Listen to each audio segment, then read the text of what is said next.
where to start to find help if you have dyslexia. This podcast, I think I break down the different elements of dyslexic help and do it in levels. I think it's really valuable, and I have a little strategy at the end that you can use. I hope you guys enjoy. So the big question is this: how can dyslexics like us create a place, a community, a tribe where people at any stage of life can come and solve any challenge, amplify their strengths, and ultimately help them become who they were meant to be, or in other words, conquer their dyslexia? That is the question, and this show is the answer. My name's Theo Goff, and welcome to the Conquering Dyslexia podcast. Hi guys, I hope we're doing alright, and I hope we're doing well. Today I want to talk to everyone and us about how to find the right help to our challenges and how to really navigate this way through this world, and especially if you have dyslexia, and how to really understand the help that's out there and how to know what to look for and how to differentiate it. Because I remember when I was learning more about dyslexia, because I experienced of having loads of help in the world and then not having help, and then really trying to look for help, saying, okay, how can I help myself? Where do I look for to help myself?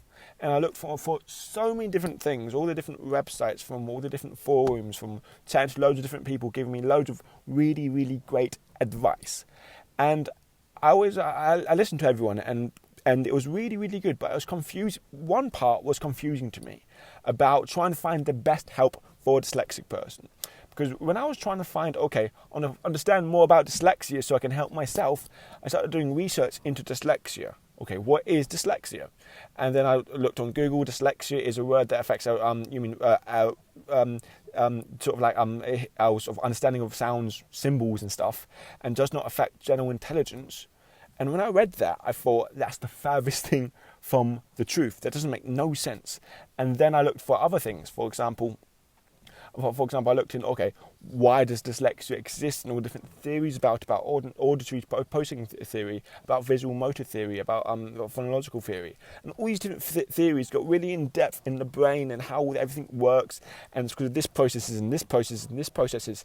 And there'll be different theories contrasting and contradicting against each other and disagreeing with each other.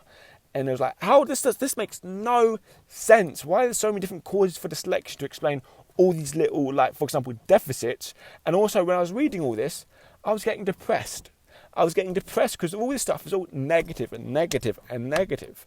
And then as well as that, I remember watching this documentary called the Myth of Dyslexia, and I was watching this documentary, and it's basically set out to prove that dyslexia does not exist because there's no scientific way of diagnosing a dyslexic from a non-dyslexic person.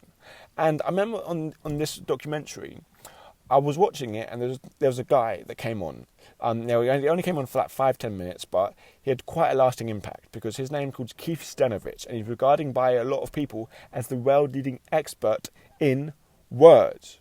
So this guy knows what he's talking about.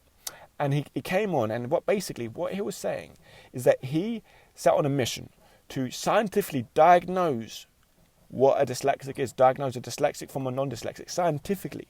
So here's here's an actual way of diagnosing a dyslexic from a non-dyslexic. And he set out on this mission. And you know what he found after a decade? After a decade of working hard, spending a lot of money, doing loads and loads of tests, great mind.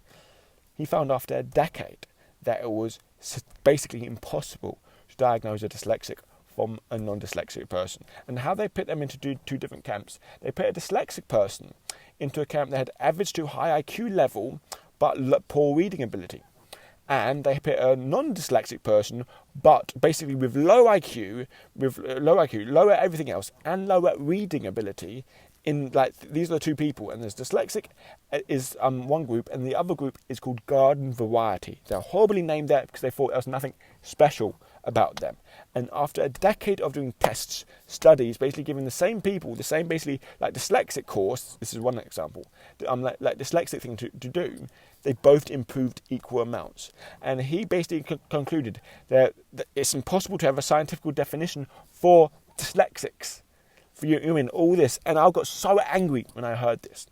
I threw my TV remote. Lucky it didn't hit the TV screen, and I was like, this makes no sense. How come, like, just because you got diagnosed with dyslexia in a piece of paper saying that you're dyslexic means that you can have more help than what you need, and other people who's not diagnosed as dyslexic, even though they can need this help, will not get it. I say that's a complete injustice. I remember getting really annoyed.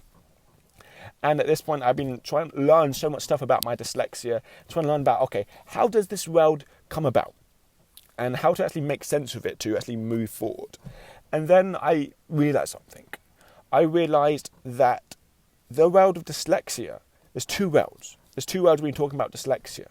There's what I call the diagnosing world of dyslexia. This is where smart people get together through tests and they realise, okay, what actually is dyslexia? What are the common signs? What are the common problems? Because dyslexia is a word that got made up 130 years ago, and now they're redefining it, not changing it, just getting more pinpoint about what does it mean. And so they're doing that. But this is all very smart people talking about loads of different deficits and a lot of positives, which now I'm liking now. But they talk very like complex and analytical and all this stuff. And they talk about dyslexics, not about a person. So that's one side. And the second side of dyslexia is a person. A person's actual life, a person experiencing dyslexia, and that is a completely different world. And because I wanted to help myself, I wanted to learn more about dyslexia, I should not be focused on the diagnosis side, I should only be focused on the in-person side, about what it's like to have dyslexia and how to help you in person, in your life, the real impacts about how it affects you.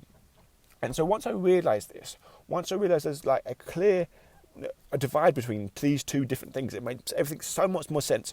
Difference between diagnosing and actually living with dyslexia, because dyslexia is massively broad. In fact, I say this thing like, if you think you're dyslexic and like you show signs of dyslexia, just call yourself dyslexic. It's just a made-up word. Words mean what we want it to mean. I'll go deep into this later on. About dyslexia is just a word, and the meaning of it is so powerful, and you can change it. Two people, same basic severity of dyslexia, two completely different meanings. And meaning is something we decide. Okay, we can do it unconsciously or consciously. So that's a completely other topic that we'll talk about. But also, so let's look at the how to get the best help for you as a dyslexic, and this is what I learned. So there's two different worlds of dyslexia. There's diagnosing and there's in-person dyslexia. And now in-person dyslexia, there's one level deeper, which is really important, so I want to talk to you about. So one level deeper, so in-person dyslexia, there's actual problems that we are born with. When I say problems, you know what I mean, challenges, whatever, be positive. But challenges we're born with, like reading, like writing, like processing. All these things that we're born with that we can't help. And then there's things that we develop. Things that we develop, what I call emotional problems, or you mean our emotional side of things. And these can be positive and negative. Like negative things like self-esteem, self-confidence, feeling like we've been discriminated against, all these things. And these are what I call like emotional stuff. And yes, they can be a little bit external, but they're things that you're not born with, okay? They're things that you're not born with, and emotional, and like beliefs, like believing I'm dumb, believing I'm stupid, okay? And also there's positives, like resilience, like always finding a problem, like being always solution-oriented, always, you know what I mean, always be able to change your approach, dealing with failure. All these are positive things that we develop over time. So that's one side. And also there's the other side, what's called physical. So the physical things is positive and there's negative. Negative reading, writing, that stuff. But also there's positives. Looking at things looking at things in a 3D like way. Really, really cool. Taking a step back and understanding the whole concept and be able to connect connections between seemingly unrelated things. And all these positive things that dyslexics can do is really incredible. But also we have negatives. And what basically there's this little thing I'll basically talk about later, not in this thing, but later on in the book that I'm writing now. We'll go into it later on. But it's basically, this is what I call the dyslexic blueprint. And what I recommend everyone to do to start the journey to conquer the dyslexia, to really maximize it, is to create your own dyslexia blueprint. Create your own one. Basically, so create your own dyslexic blueprint. And the reason why you should this by writing out the emotional positive and negative things you have with dyslexia, and all the physical positive and negative things you have about dyslexia. And the reason why you write it down is so you know where to start. You know where to start. You know if it's an actual, if you're completely fine everywhere else, but it's this one thing to do with my writing, one thing to do with like remembering names that ruins everything. That they were like, okay, we've got to work on that one thing. But if we feel down all the time, if we feel like we're stupid all the time, if we feel we can never do anything all the time, that's not down to a little problem like we can't remember names or we can't talk to people or we're not human or human sense of direction. No, that's down to belief. And by the way, when I say can't talk to people, that's a belief. We have to work on our beliefs or our emotions. And that's what we've got to focus on, okay? So this is like our spreadsheet of like what to work on and differences. And let me tell you something that's really important in this spreadsheet. When I call spreadsheet, in this what's it called again? Blueprint. In this blueprint, is that emotions. In our emotions, that is 80% of our life.